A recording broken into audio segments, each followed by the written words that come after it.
Up and Adams and FanDuel taking over Media Row. We are in New Orleans. FanDuel is here. Up and Adams is here. The vibes are high. It's getting busy. We have so many great guests joining the show today. We also have some fun here. We're going to see, I need guesses from you guys. Who is going to lead the 2-minute drill football Pop-A-Shot situation? Will it be Cam Newton? Will it be Jaden Daniels? Will it be Drake Maye? We have a huge show. Lots of surprises as well. Should I test my lefty-loosey skills on this? Let's see what I can do. Oh! Okay, well, that was overselling and I did not expect that to happen. The unexpected has happened. Look at our set. Let's take a walk over here. I'm sorry. Here we have Tulane Green Wave legend Matt Forte. What's up? Yes, we'll be joining the show in a little bit. Yeah. Okay, how are the vibes? Pretty good? It's nice. It's okay, cool. We have a lot to talk about. You were at media opening night last night. Was it fun? It was. I mean, it's hard because everybody is chaos, but it was fun. Okay, we're going to talk. We got to talk about Saquon things. We got to talk about maybe Myles Garrett chasing a ring things. We'll be right back. Come on up here, everybody. We've got coffee for your pleasure. Anybody on Media Row need some more caffeine? I always do. This is Throne Sport Coffee. Check this out. Look how cute this is. We've thought of it all. Take a look at that. No, the top of it. The top of it. There we go. How cute is that? Guys, come get your coffee. Big thanks to Throne Sport Coffee for being such an excellent partner, giving us a little beignet and barista bar here. Let me tell you who's on the show. How about Eagles legend Brian Westbrook? You just saw Bears legend Matt Forte. We'll talk Saquon. We'll talk the big game. We'll talk all of the storylines. If you have any questions, of course, let us know. We also have two-time Super Bowl champion Chris Long on the program. Very Eagles-heavy show. Chiefs fans, come at me. Find your guys. Get them here on the show, here on the couch. Let's take a look at our set here really quick. Come over here with me. We've got, let's see. I did a pretty eclectic musical group. We got Carter 3, Little Harry Connick Jr. Felt Necessary, The Revivalists. Okay, we're going to keep it going here. John Baptiste. And what else can I tell you? Drake Maye. How about a Patriots quarterback who might be recruiting Jamar Chase to the services of New England? We'll talk to him. And who am I missing? Oh, Eagles legend, Brian Westbrook.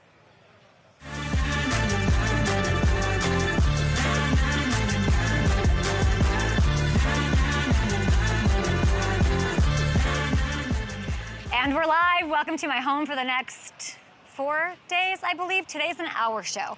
But here's what I have to tell you. We're going 2 hours live tomorrow through Friday. We are loading up guests. I got here yesterday. We were having rehearsals and I ran into Matt Forte and I was like, can you please be my first guest on Media Row this year? It would be he's my favorite player. It's very Kay Adams. It's very great, so we'll have him. But the second hour of the show is a YouTube exclusive. So it's not going to be on FanDuel TV, any of the FanDuel networks, MSG or anything, True TV. You guys have to subscribe to the YouTube page so you don't miss anything. And you know I'm going to be click-clacking around from place to place, so I do not have time to be retweeting and putting out social clips on the Twitter. So follow us on YouTube. We have so much going on. I just want to say huge thanks to FanDuel for putting this together. This is my favorite set of my career and one of my favorite, most special cities in my NFL life, where I had my first Super Bowl. And the work that it took to put this together is absolutely insane. I cannot wait. We have Eli Manning up against Peyton Manning, taking over New Orleans and the kick of destiny. You can make your pick. There's so much for bonus bets. I think, how much is it, 10 million? 10 million in bonus bets available for you guys, so please get to FanDuel. Place your bets for this week. We're going to have so much fun. Big guests today, Drake Maye, Brian Westbrook, Chris Long, and Matt Forte to kick it off. As for the game, as for FanDuel Sportsbook, the line hasn't moved at all. I have meteorologist Matthew Hamilton. Which way are the winds blowing out there? Kansas City holding strong, still favored at 1.5 points. And if you are curious, there it is. The favorite, by the way, has won 65% of the time in the previous Super Bowl. So keep that in your noggin as you're making your bets. And there isn't the same shine, maybe, to the whole Andy Reid's facing his former team thing. Like, it was a very cute storyline as we sat here 2 years ago. And we have done this before. But seeing the logos, like as I sort of came upon New Orleans, seeing those logos does make me really think that we need a moment for this remarkable career that Big Red has had, that Andy has had, spanning to his time back in Philly. We'll talk to Brian Westbrook about it. I mean, 20 playoff appearances, more than any coach in NFL history. That's insane. That is insane. Top 5 all-time in regular season wins, second to only Belichick in playoff wins. His 6, count them, read it, weep, cry, laugh. 6 Super Bowl appearances. They're tied with Don Shula for second most all-time. And a win in this one gives him 4 rings. Do you know what that does? That ties him, my friends, with Chuck Noll for second most ever. We've talked about this from every angle, and we will all week, of course. What does the Super Bowl mean for Mahomes being the GOAT, his legacy, his immortalization in the books of the NFL? What does it mean to Andy, though, guys? What does it mean to Andy to succeed on this level with 2 different franchises? That is unheard of. And Clark Hunt confirmed last night Andy's going to be back next year either way, so there's not this thing hanging in the balance, which I sort of hate. I wish this would have sort of let that magic go on a little longer. But what this does to his resume needs to be considered. And I talked about the Commanders last week being this sort of, they represent what's possible, the Commanders, what is possible if you were a downtrodden franchise on the rebuild. Andy Reid is that, isn't he?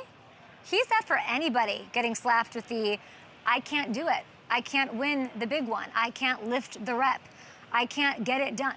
That's going to be thrown around a lot, okay? It took him 20 years to get that first ring. That's why I hate when we judge quarterbacks, coordinators, anything for the first several years of their career. What he has done in a 6-year span, looking at 4, are we freaking kidding? I almost swore. Are we freaking kidding? That's wild, and it's proof to it's never too late to write your story, rewrite the narrative. It is all hope and optimism here on the Up and Adams FanDuel set in New Orleans. Okay, speaking of optimism and positivity and just like, if I could pick a guest to have on my show every day for my life, it is this one. I'd like to welcome in a New Orleans sports Hall of Famer, the co-host of the Sports Spectrum podcast, and my favorite Chicago Bear of all time. I don't know, he's so elusive. Is he coming from the back or here? Matt Forte is here. Hi, Matt! Hey. I like your shoes. Thank Come on you. in. Come on in. What do you think of the set? It's nice. Love that you're here. You were here early yesterday. I need to hear about just your takes on the media row, all of it. How's it going? It's interesting to be on the other side of it. Obviously, I've been here tons of times as a player and being, kind of pushed around to different sets to be on stuff. But it's cool to have my own booth and do interviews with guys and a lot of people that I continue to know and still know.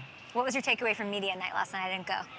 That was chaotic. It was chaotic. Okay. I think you wouldn't have liked it because you're smaller. Yeah, And I'm scrappy though, Matt. Yeah, you are. I was even getting bumped around in there. So. Did you say I am Matt Forte? No, of course not. So how did that go? Who'd you talk to? I talked to guys from both teams. I didn't really go to the risers. I went to the guys that were, on the That's floor. what I talked to a lot of the Eagles, actually more Chiefs guys than Eagles. For some reason, they were like swamped, and they only kind of stayed in one spot. But had some good interviews. Chopped it up with Carson Wentz, who is a guy who was still playing when I was still playing. He was playing. He was kind of a young quarterback in the league and had some transition, has hopped around in different spots. And I mean, now he's in the Super Bowl and he's playing behind a guy who is really, really good. So Matt, what's the vibe you're getting from last night? Who do you like? What's interesting was the Chiefs came on stage at the same time with the Eagles, and they came on the stage, and they looked really relaxed and confident. Obviously, they've been to 5 out of the last 6 Super Bowls, so rightfully so. But the Eagles at the same time looked all business. They looked focused. Okay, let's get to this. I want to take you back a lot of years. Ready? Mm-hmm. Let's go back to 2011. Can we for a second? Control Room, fabulous, FanDuel, Up and Adams, let's do this. You had to wait until your 50th NFL game to get back down and played it in the Superdome. That's absolutely insane. Talk me through this as you smile. Yeah, this was second touch of the game, Matt. Yeah, it was one of the longest runs of the game, actually, on this one. But I think this game, I had a lot of all-purpose yards. I know towards the end of the game, we started getting blitzed, and it's not a great memory because we lost this game. I know, but you had so many cheers, I remember. I know. It was so many people I'm from Slidell, which is, 20-something miles away, and a lot of family members, a lot of people I played, like former teammates in Little League and high school and stuff that got to come to the game, so it was a great memory for that purpose. What's the one thing that makes New Orleans, of course, you're from Slidell, you are close to Tulane. What makes this the best Super Bowl city? I think because of the flavor that it brings, man. New Orleans is just different. There's no place in the world that you can go that you get a different accent like this. You get the different types of cuisine that's French and, African-American fusion. It's just different. I mean, there's no place where you can get gumbo and crawfish and beignets and all this kind of stuff authentically like you can here. Let's get into the running back. Everyone wants to ask about Saquon. So last night, I don't know if you heard this because you were busy, he said he might have signed with the Bears. Did you hear him say this? I heard that, but not from him. Can we talk? He revealed last night he said really close to signing with Chicago. How different do you think the Bears season would have been if he was a Bear? Not much. Why? Not much, because I am very critical of the Bears. Not understandably, but because I've earned that right. And as a running back, I think him coming to the Bears would have made it, obviously, a very dynamic player, right? He can do things that a lot of guys can't do. He actually did something, hurdling someone backwards that you've never seen in NFL history. You've never seen that. Saquon can do things that Matt Forte you have never seen. Never seen people do some of those things. And his explosiveness, like, he can score a touchdown from anywhere. And how can you tell me that doesn't change anything for Chicago? Well, what are you saying about Chicago? You have to have those holes to run through to be able to do that. And I don't care. I played in the NFL for a decade. I don't care if you're Saquon. I don't care if you're Tom Brady at quarterback. If you don't have guys up front that are clearing the way and making these holes for you, it's going to be very hard to, be as significant as he was this year. So when it comes to the Bears, football is the ultimate team sport, right? You need everybody working on the same page at the same time. And so when it comes to one person coming into, even though they may be a generational talent, you still need everybody on the same page and really doing the work up front to open those holes up. What will it take for them? New coach. You're not excited, I can tell. You don't even. No, not excited. I'm excited. I don't get overly excited as some of our fans do because it's the same thing every year. It's a pattern. It's like, oh, this new part and piece has come in, and everybody gets way up here. But if you're saying Saquon can't break that pattern, what breaks that pattern? I think it's from top down. They need a culture change. They need better an ownership change, Matt? I'm not saying that. The McCaskies have been involved in it for a long time. That's been a pattern too. Maybe that does need to change. You said that, not me. No, when we say culture change, that can change by even just a head coach can change the culture. We've seen that. Look at Dan Campbell. That's true, but I think the culture is deeper than just starting with the head coach. I think it goes into the scouting department too, because they are the ones who have to get the parts and pieces into a system that the coaches believe in and that the players believe in order for it to work. Systems really can make or break someone's career. Mm-hmm. You've seen great talents come into other teams that their system has maybe not been suited for their particular expertise, and they've not been that good. So when it comes to a guy like Caleb, I like that Ben Johnson. I like his system for him. Good. But at the same time, offensive line needs to, get shored up. They had so many different combinations, which happens a lot when you have a lot of injuries, but also when you have guys that aren't making the plays that they need to be made up front. And so if you can't protect the quarterback and if you can't push guys off of the line and establish a run game, you're not going to help out a rookie quarterback who needs a run game to do that. Every team in the playoffs that have made a run and have gone deep into the playoffs or into the Super Bowl have had a really dynamic running game, whether it be a guy like Derrick Henry or a guy like Saquon, or if it's, with the Chiefs who have multiple running backs and they make their way with a group system. Bears had a guy like you, my favorite player growing up in Chicago. You were something that represented what's possible, hope. It's the jersey everybody had and wanted. You had 9 straight 1,000-yard seasons. I look at Saquon making a move. Now he's playing in the Super Bowl. I look at Myles Garrett, a guy who represent Cleveland. I want to go where a ring is. 4 years into your career, you had an opportunity to go somewhere else. Are you happy you stayed in Chicago, or do you? I am. I think things do happen for a reason, and Chicago was one of the teams who they took a chance on me in a draft where there was many running backs. I think there was up to 7, five guys went in the first round. A lot of juniors came out who were highly favored to be first rounders or be really good running backs, and I got drafted in the second round, and out of Tulane, which wasn't, the football school that it is now. So they took a chance on me, but at the same time, you could have been Saquon that somewhere. I had to fight. It was a different kind of dynamic to it. I got franchised in a way where the franchise tag was not what it is today. I look back, if it was kind of like how it is today, I probably would have signed the franchise tag. And I've said this on your show too, when they were devaluing the running back. I would have signed it and just not played and done that and just kind of use my leverage. That's the only leverage that you have. But everybody is when you put so much your heart, soul, and your body into football, you want to secure something for your family that when you're finished playing, like I am now, that you're good.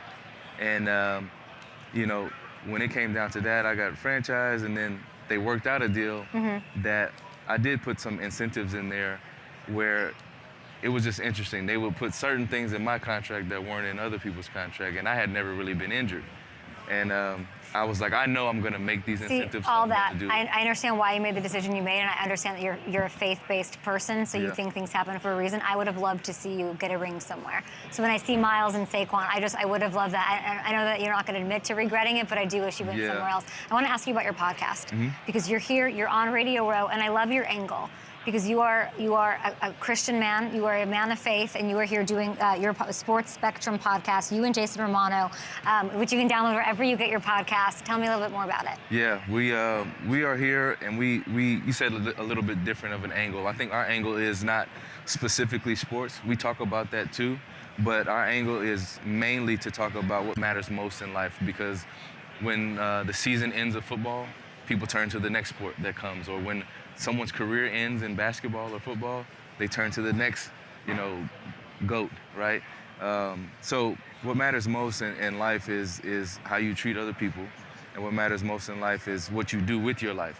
God has created us for a purpose, and I believe life is bound by time so that we can figure out what that purpose is. And every person has a purpose that is beyond their own personal capacity. So you need God's help to actually fulfill that. So when you do find that purpose, you got to know that it takes God's help for you to actually fulfill it, and it's bound by time. So our time here on earth is limited. It goes by fast. I can remember just the other day being drafted and going to the Chicago Bears, and now I've been retired for about 5-6 years already, and it went by like this. So what matters is what you do with your life beyond who you are as an athlete.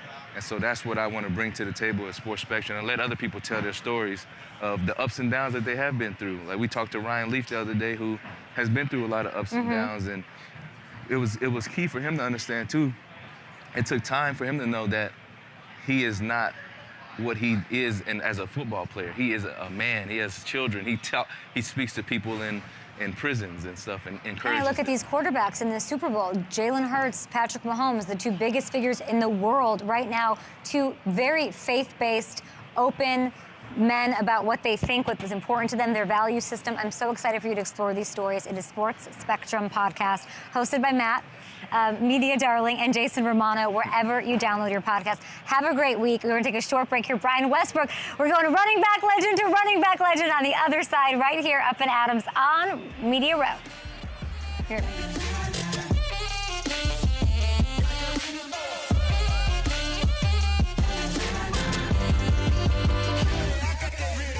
Rolling with him?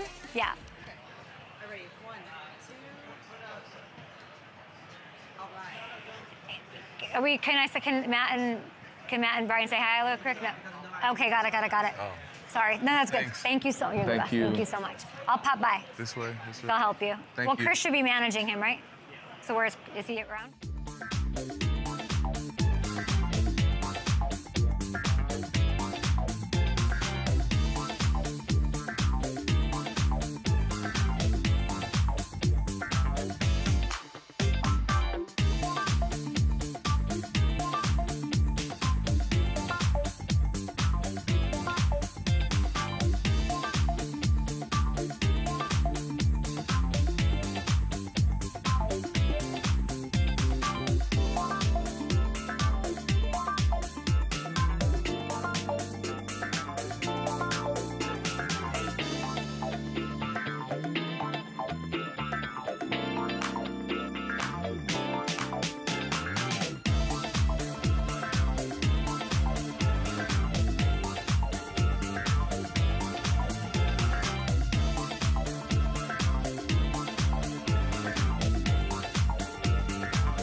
question. Peyton and Eli are doing the Kick of Destiny 3. Who do you got, Peyton or Eli, to win the kicking contest? I mean, Peyton's got to win something, man. I mean, Eli's dominating the flag football challenges, so I'm gonna take Peyton. He's got to get on the scoreboard. I mean, all the Pro Bowl games, it seems like Eli's winning. Gotta give a shout out to my social guy, Jordan King, running all Up and Adams social all week long here and all year. So he got a little moment with Mahomes there, talking a little smack about Peyton Manning. It is the Kick of Destiny with FanDuel. My next guest, let's get to him. One of my favorites, a best friend of mine. I cannot believe he is gracing. I hardly believe that you're here. Can we see Brian? Is Brian out? All-Pro running back, two-time Pro Bowler, Philly Eagles Hall of Famer, Brian Westbrook. Welcome to Up and Adams. Oh, thanks so much for having me. I've been waiting, I've been begging to come on the show, but finally I'm here. Finally, you were here, and it's your week, right? Let's fly, Eagles, fly. You got Chris Long on the show. I'm trying to get Howie Roseman on the show, but I wanted to start my week with you. You know something, my friend, about big plays in New Orleans, in the playoffs, divisional round matchup. Take me back, baby. January 13th, 2007. I need you to talk me through this 62-yarder. Well, this was a good play. You see the great blocking that I had in front of me, and I barely made it to the end zone. I found a way to get in, but listen, anytime you're inside that dome, the fans, they're right on top of you, the excitement. There's my boy Dante Stallworth, but listen, it all starts up front. That's where it starts for that team that I was on that year. It also is exactly where it starts for this football team, for the Philadelphia Eagles. It starts up front on both sides of the ball. Yes, I feel like Saquon's getting all the love. The O-line's doing their thing. You just gave the O-line love on that run as well. Speaking of these long touchdown runs, Saquon's just been doing it all season, all playoffs long, of course. Some people are saying that Spags' defense won't give up the big play to him. Do you agree? You know, Spags has just done a great job. He was with me in Philadelphia, then we played against him a bunch when he was in New York, the defensive coordinator up there. They do a great job of gap filling, playing great sound football up front. And this defense has been tough to run the ball against all year. This is what I know about the Philadelphia Eagles. That offensive line has just done a great job of creating space. When you look at Saquon and what he's been able to do, you're talking about somebody that's not getting touched on the average to 4 or 5 yards down the field by any defender. That's because the offensive line is just doing a great job, and also because of the threat of the run with the quarterback. And so when I think about it, it's going to be a great matchup. But I do believe in offensive line dominance. I do, and I have seen this offensive line do things to some great defensive lines all year long and in the past as well. And Saquon has truly reaped the rewards of that offensive line dominance. Is it possible to take Saquon out of the game? Well, it is, yeah. You can certainly take a running back out of the game, but you have to put 8 or 9 guys in the box. That's what you have to do to stop the run. Anybody can be stopped, but you have to dedicate so many people to stop the run that now you're going to leave yourself wide open in the pass game. And Jalen Hurts is capable in the pass game to be able to throw the ball down the field. Here's the other part about that, Kay. If you take and you key only on Saquon, you want to take away everything that Saquon does. That means that Jalen Hurts, who still has the ability to run the football, that means he has the bootlegs that are an option there. The RPOs are an option as well. So if you sell out to try to stop Saquon, you have to be worried about the passing game with A.J. Brown and Devontae Smith, but also his ability, Jalen Hurts' ability to run the ball as well. Are you worried about Saquon? If Saquon wins a Super Bowl, like when we're talking about like the Eagles legends, like you're my guy, LaShawn's my guy, like where's Saquon if he wins? He's super special. I don't know that I ever rate, different eras. I mean, I haven't played in Philadelphia in, my goodness, almost 15 years. It's been a long time. And so even when I look at Saquon, I sometimes I forget that I'm 45 years old. He's a young man compared to me. And so he's close to almost 20 years younger than me. But, what he's been able to do as far as running the football, catching the ball out of the backfield, explosive plays, we haven't seen that in Philadelphia in a very long time. And we've had some good running backs. DeAndre Swift, a good running back. Miles Sanders, a good running back. But Saquon has taken it to a different level because of his ability and his talent. And so, listen, LaShawn was a great back. I was a really good running back. Saquon has really done things special here in Philadelphia this year. I'm so glad that we have him on our football team. There's a longevity thing, though. I think about you, and you're an absolute icon. What does Saquon Barkley need, in your opinion, because you're the perfect person to ask, what does he need for his career as an Eagle to be considered undeniably the best Eagles running back? What does he need? You know, I don't know that he gets that title because he's only been here a year, right? And so he's only been here a season. So I don't want to say he's undeniably the best. He can be ever considered the best Eagles running back because you're right, it does take some longevity. But you know, winning the rushing title, that was part of it. I think winning a Super Bowl makes you special. No matter what city you're in, it makes you special. And so they have to go out there and find a way to win this weekend. And, you know, all the other accolades and being considered the best ever, that will come in the future for him. But the most important thing this week is trying to find a way to be an impactful player in the Super Bowl, the most important game that our game has. When you were an Eagle, Howie Roseman wasn't the GM, right? But he was in the building. He was around. Did you know him at all? Like, what were your impressions of Howie Roseman back in that time? I did know Howie at the time. And, you know, Joe Banner was the GM. Howie was basically his assistant. I saw a young man that was smart, that was understanding of the game. The biggest thing, and probably the difference that I saw between Joe and Howie, is that there was a relationship with the players. I see with Howie, him being around the players a lot more. And that's important to today's players. You want the GM to be around your guys, to have an understanding of the personalities of the young men on your ball club. And Howie's just done a terrific job of that. And I think if I want to look back in my career and look back in my relationship with Joe Banner at the time, I wish I would have had a better relationship with Joe. And, you know, I think things would have possibly been different the way some of our contract negotiations would have went. Brian, I love talking to you. This is like invaluable insight. It's your week. It's Eagles week. I love that I've heard you give so much credit to Jalen Hurts, how he can manage the offense and the game, which is the toughest thing to do, right? What is the biggest misconception about Jalen Hurts? Well, everyone is saying, you know, when he only throws for 150 yards, that he can't throw for 300 yards, that he can't carry the football team. And I just don't believe that that's true. He can carry the football team. He's done it with his arms. He's done it with his legs on many occasions. But when you have a weapon like Saquon in your backfield, you use that. Because that, with the running game, it helps not only your offensive line be dominant up front, but it also helps your defense. So now the offense can play to the defense just a bit. And just because Jalen is not throwing the ball 30 times a game and throwing for over 250 yards a game, that does not mean that he cannot do it. He's done it plenty of times before. He dominates a game in a different way. He's not going to be Patrick Mahomes where you're going to throw the ball 30 to 35 times a game. He's going to dominate the game by managing it, by handing it off, by getting the ball to the right players at the key situations, by converting on third down, using his legs when he needs to. That's how he manages the game. And because, most importantly, that's what he's asked to do. Not because he can't do other things, but that's what he's asked to. And so I think he gets a bad rap because of that. But when you talk about qualities of a great quarterback, he has all those great things. Decision-making, rhythm throws, getting the ball out to the right receivers at the right time. He can do all those things. He hasn't been called upon to do it very much this season because of the dominance of Saquon. But he can do it. We've seen it. We saw it in the previous Super Bowl. It wasn't enough, though, Brian. That's what sucks, because you got this lunatic on the other side who's unbeatable, seemingly, when the game's close in the fourth. What kind of a lead does Brian Westbrook need to feel comfortable going into the fourth quarter that the Eagles can close it out?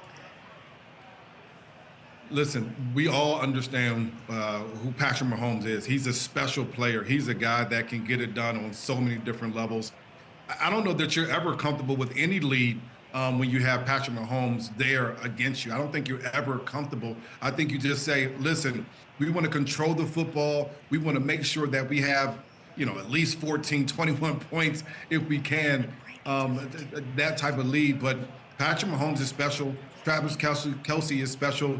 What Andy Reid is able to do as far as getting people in space and making people miss and all these different things by play design is super special as well. And so I don't know that there's a number. You just have to keep the ball out of his hands. Please, just don't let him have it at the end of the game. Figure it out. That's it. Don't do what the Niners did last year. That happened. I was pulling my hair out. I was pulling these extensions right out of my head watching that game. Let's talk about Andy Reid.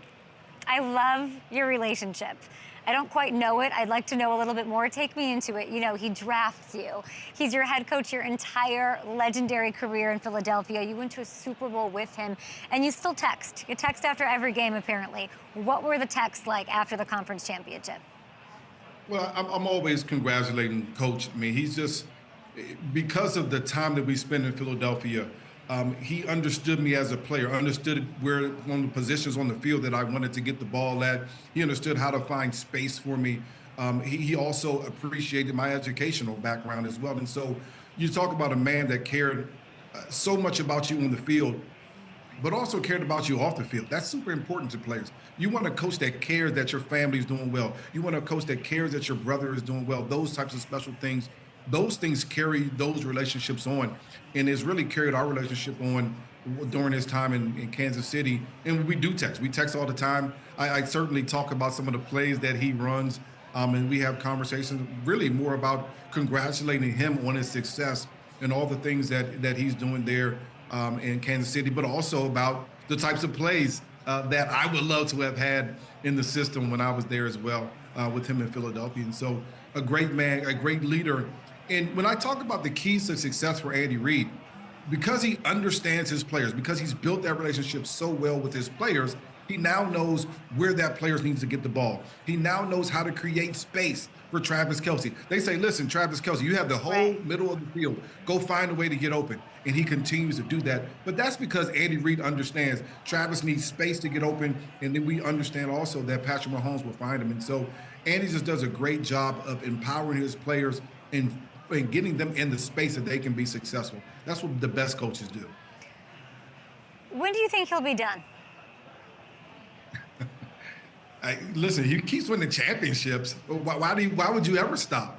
As long as you have Patrick Mahomes as your quarterback, if you're Andy Reid, you just keep coaching because Patrick Mahomes is special. I don't know, because you could just just you into a rare area. Yeah. You just keep coaching. I don't know. You could get him a puppy. He could raise a puppy. We could get him a couple horses. Well, no, he doesn't want horses. But I mean, Patrick Mahomes is 29 years old. So what are you saying? I think he coaches until he loses a Super Bowl. Yeah, but that's what he does. When you have He's going to coach until he loses a Super Bowl. That's what I would do if I was him, of course. I mean, Patrick Mahomes is going to play another 10 years, so you're saying Andy might be eating cheeseburgers and doing the Chiefs for 10 more years? State Farm commercials? Woo! Look at you two! We were young men there. Oh my goodness, I had a six-pack back then. Those are the good days. I think Last one for you. When did you know he was going to be what he is now? Give me the one quick moment where you're like, I will believe that he's about to win 4 rings. What was the moment? I don't know that it was a moment that I just believed that he would win 4 rings. But when we saw the combination of him and Patrick Mahomes together, those first couple seasons, you're like, oh, this is going to be special. And they already had a decent defense. They already had some Pro Bowlers on that side of the ball. They put Kelce, Patrick Mahomes, and Andy Reid together. Once you have that quarterback, it becomes a special trio, and that's what has happened in Kansas City. Brian, who you got? Of course, I'm going the Eagles. I think they're the better football team. I think when you look at the team across the board, they're just better, and they've done a great job of cultivating it. I think they control the football, and they found a way to win the game. Ooh, love that. I don't know if you're texting Saquon, if you play a very interesting role in this with the dynamics and the relationships, but I love you, Brian. Thank you so much. Enjoy watching your Birds hopefully win the Super Bowl. Thanks, B. West. Goated. Chris Long up next. Brian, are you coming? You're not coming. Brian, are you coming to Super Bowl?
so lucky. Matt Forte. We had our guy Brian Westbrook on the show. We're doubling down on Eagles legends, baby. Two-time Super Bowl champion, co-host of Inside the NFL, where he's crushing it. No surprises here. Green Light Podcast. Chris Long, how are you? Happy Eagles Week. What's up, Kay? How are you? I'm amazing. Thank you for being here. I know you're so busy. This is like an insane week you've been a part of so many times. But I want to kick it back to 2017. You know, somewhere you and I are thinking about My Morning Jacket and Bonnaroo, but you made a huge play in the NFC Championship game. Vikings, talk me through it. They're up 7-0 on the Eagles. You got pressure on Case Keenum. Pick six, baby! Yeah, that was, thank goodness for Ronald Darby, who sacrificed himself for this touchdown late in the down here. You'll see it pretty soon. And yeah, no, it was just a routine 3rd and 8. We were kind of felt like a little bit backs against the wall in a game where I think most people thought the Vikings would win, and we had to make a play and just had a good get off, got across his chest, kind of like that angle. You couldn't really see it. It looks like I'm tickling his armpit, but kind of hit his front arm and just, as Troy Aikman said, into the body or whatever. And yeah, it was a duck, and that was awesome. Super Bowl champ 2 times over. You got Cooper DeJean, one of these rookies, coming up to you and saying, give me your one piece of advice, the one piece of advice I could really use going into this game, dealing with this week. What is it? I would say don't try to make the play that wins it. Like, you know, for a guy who I waited 8 years to play in the playoffs, period, and then ended up in a Super Bowl. Very lucky to be a part of that Patriots team in 16. You know, for me, when that playoff run started, I was trying to make plays to justify being there, you know? As the stage gets bigger, you start thinking about, hey, you fantasize about the play you could make, which there's nothing wrong with that. But making a play is all about seizing the right opportunity. It's not really about making your opportunities in every situation. And I think some younger players might think, hey, to play well in the playoffs, you have to be experienced. Well, that's not true. I think it doesn't matter who you are in the playoffs. We see young guys make plays that are impactful every year, and we see vets screw it up, quite frankly, every year. So it doesn't matter who you are. You can be the guy, but you have to wait your turn. You know, there's going to be a moment on the field where you're like, okay, this is my moment, and then you've got to make that play. But you can't get out of your technique and what got you here and doing the same things that made you so great throughout the season, because that's when you make mistakes that can hurt your team. But then you have Brandon Graham, and he's back, and I'm like, make the freaking play. You've done it before. What is he going to bring? Can't you just imagine the storybook ending for him? What are you rooting for? Well, I think everybody but BG should subscribe to that advice. I think BG should go try to make the play. There we go. He should try to. Yeah, because that would be, when you talk about like a Willis Reed type vibe, where it's like, it can't be him. Okay. He's back, and I do think if there's anybody that could do it, it'd be BG, 36 years old, as well as he was playing this year. It just didn't feel like the story was over. I thought the game he got hurt in, I think, was the LA game on the road. He was playing as good as I've seen him play the past couple of years. So love to see him get another shot at making a huge play like that. But I'm going to go out on a limb and say Milton Williams is the hero. That's my prediction. Oh, why? Yeah. Tell me why. He might get some singles this week. You know, have you heard of the guy opposite him, Jalen Carter, yet?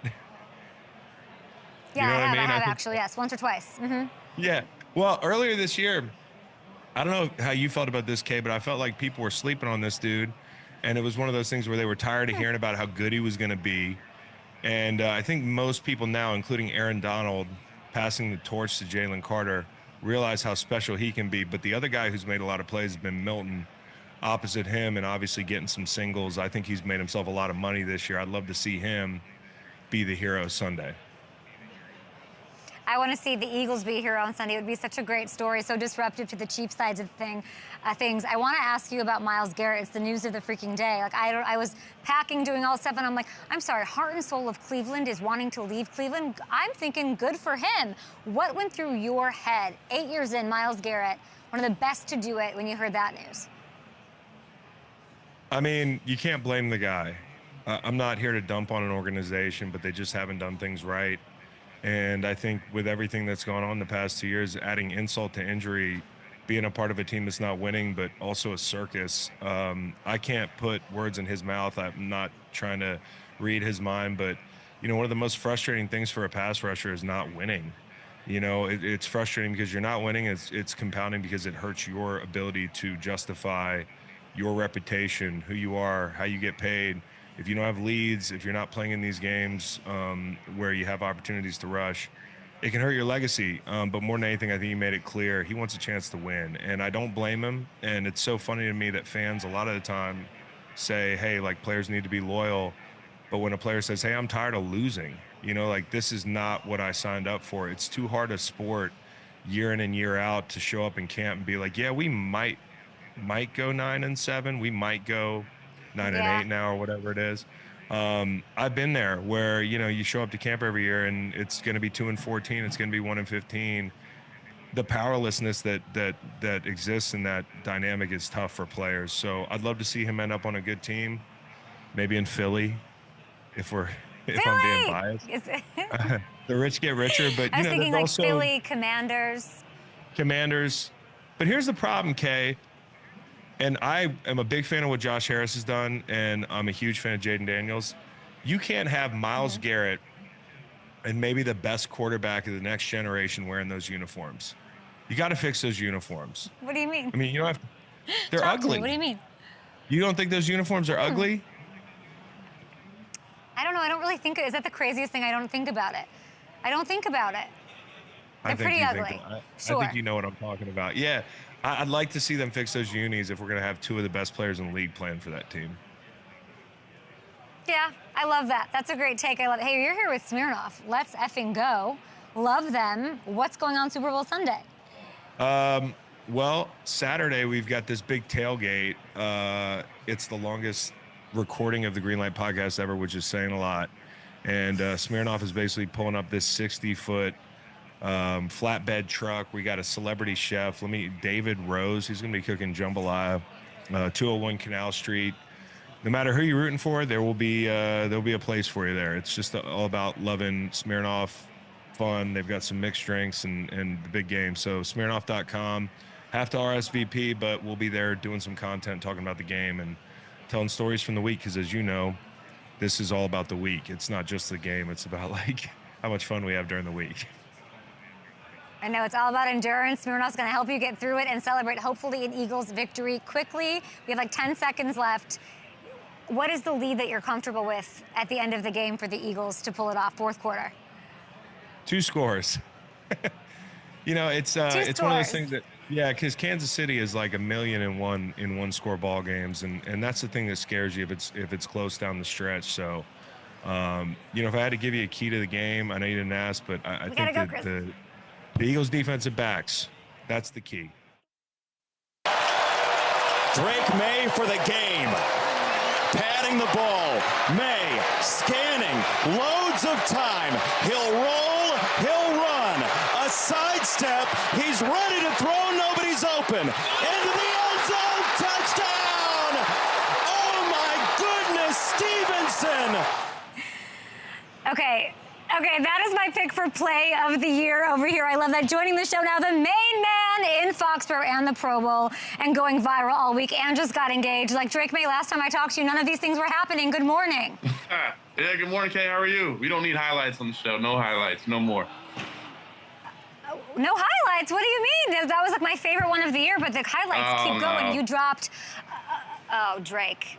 You dropped a dime to a good friend of mine, Jamar Chase, in the flag football game Pro Bowl. Please talk me through this touchdown. Please talk me through it.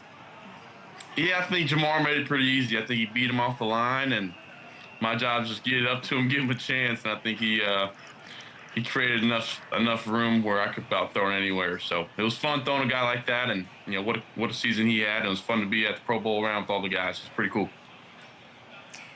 Kind of nice throwing to an All-Pro receiver, huh? Yeah, it is pretty nice. It's pretty nice. But hey, we got some guys in Foxborough that are doing their thing, so I got to do a better job giving them the rock. What, said like a great quarterback here, what was the one memory, as you'll remember all of these little moments that are happening to you over the course of this rookie season and this offseason, really pivotal time for you. What's the Pro Bowl memory that's going to stand out when you look back on this in 20 years? That's a great question. Okay, that's a great question, actually. I think probably just hanging around with the other quarterbacks. I think there's guys, Joe Burrow and on the AFC side and Russell and Baker and Jared and Sam, just hang around with the other quarterbacks and get to kind of pick their brains, some veteran guys that have been around the league and have had great seasons. So I think it was pretty cool to be around them and kind of get to soak it in and ask some questions and just be the rookie myself of asking stupid questions to them and they're laughing at me. So it's pretty cool. Okay, now I need to know the question. I want to know what you asked. I want to know what you picked up. We were at the skills challenge on Thursday night, and just not very smart of me. I didn't even know we got paid down at the Pro Bowl, so I asked, hey, do we even get paid to come down here? So those guys thought it was a bad question and dumb question. So a nice rookie question for the veteran QBs. I love that you enjoyed it. You went viral. What a moment. You seemed so happy out there playing. I loved seeing it.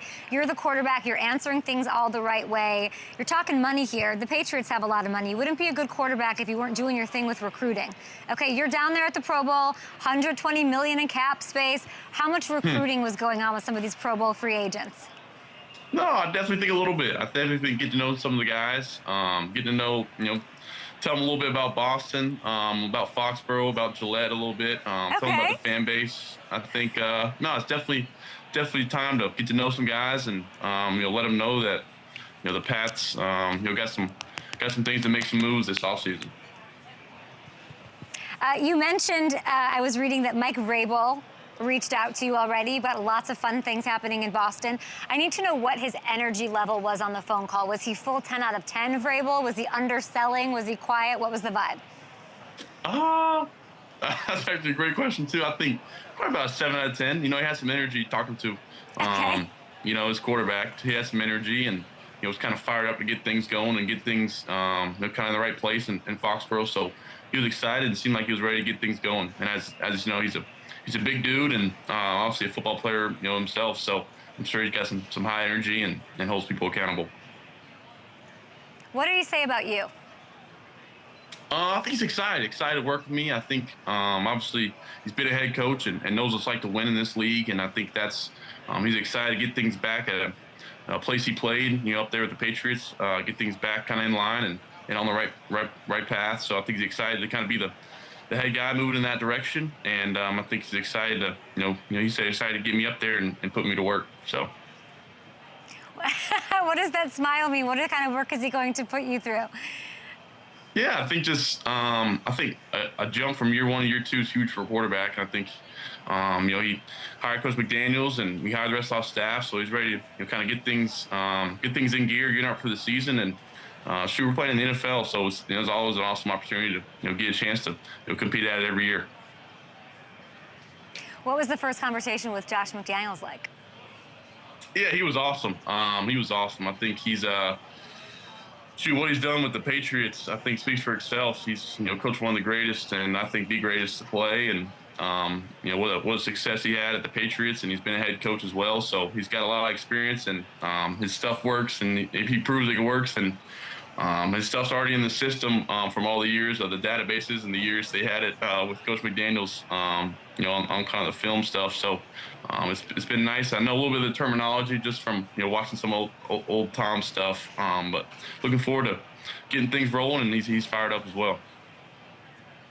Was he talking straight X's and O's on the first phone call? Was it a FaceTime, a Zoom? Like how nitty gritty did we get right away? Yeah, a little bit. Offensive coordinators, they always find a way to gravitate towards talking, X's and O's. So it wasn't too much. I think getting to know me first, and obviously that's a big deal for him, getting to know his players. So he was awesome. Did either Vrabel or McDaniels give you for missing the Vrabel intro press conference to get engaged? I didn't get anything from them two. I didn't. So, if they did, I would apologize. Obviously, be there for them. But hey, I think it was a big part of my life, and I think, I didn't really know when they were gonna, hire the head coach. So, just timing was off. Well, congratulations to you, to your beautiful now fiance, and Michael Hudson, who we cannot wait to celebrate, of course, all year long and the rest of your career in Foxborough up there. You have business to take care of, though, my friend. You are getting ready. Pro Bowl's behind you. You're thinking free agency. You're thinking recruiting, but you got the Battle of the Paddles with P&G. I was part of this last year. It is so fun, but let me tell you, Drake, it is serious. It is serious competition. I know you play pickleball. I know you're that guy. What kind of skills, what do you bring into this matchup? Yeah, P&G Battle of Paddles, first off, I think I'm taking it as a challenge. I think you got to come in here ready to compete. I know there's some good players in it. I'm sure Kirk Cousins is solid. Micah Parsons, Chris Olave, we got some athletes in there. So I think I'm ready to go. Ping pong, we play a lot in the locker room. Me and Hunter Henry, we go against each other, and we got some nice battles. So I'm looking forward to bringing it. And you got a chance to watch, Kay. It's on Complex's YouTube channel tomorrow at 7 p.m. Eastern. It starts. So tune in. We got a good chance to hopefully bring away the title, and I'm ready to go for it. You can watch on Complex's YouTube channel beginning at 7 p.m. Eastern. We've got Drake Maye, you, of course, Micah Parsons, Chris Olave. Kirk Cousins, you're saying, is your biggest competition. It's Battle of the Paddles with P&G, presented by Lowe's. P&G and Lowe's serving up really good deals for fans right now. Last one for you. I was doing the math here. Drake, you were in high school when Patrick Mahomes did the 50-touchdown thing his rookie year. What's your first Mahomes memory? Is it fair to say that you grew up loving him?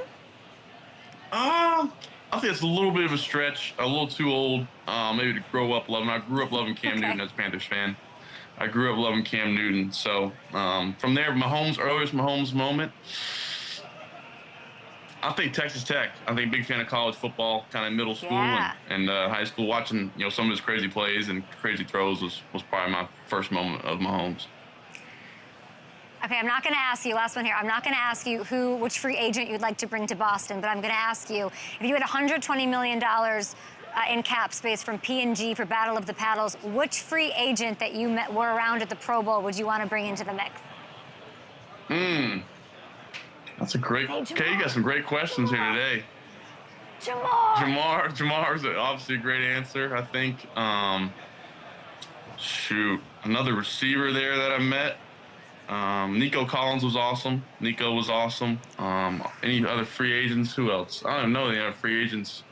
Justin Jefferson, he's an easy person to come to you're Foxborough. Playing this. So. You're playing this so well. I don't know who's a free agent. I'm just being lovely. Patriot fans, you need to know who you have here. You have a guy who's out there going to the Pro Bowl, throwing dimes, and recruiting for you in free agency with new leadership. It's all looking up. It's all ahead of you, Drake Maye. It's so great to see you. Congrats, and go kick ass at Battle of the Paddles. You're my vote right now. P&G, guys, by the way, through May 7th, fans can receive $10 off by spending $50 or more on P&G products. Bounty, Swiffer, Tide, all at Lowe's, so go check that out. Thanks, Drake. Thanks, Kay. Yeah, go Pats. Thank you. Bye, and we'll be back tomorrow. Check out the lineup, guys, over on YouTube. What a freaking show. We'll see you tomorrow.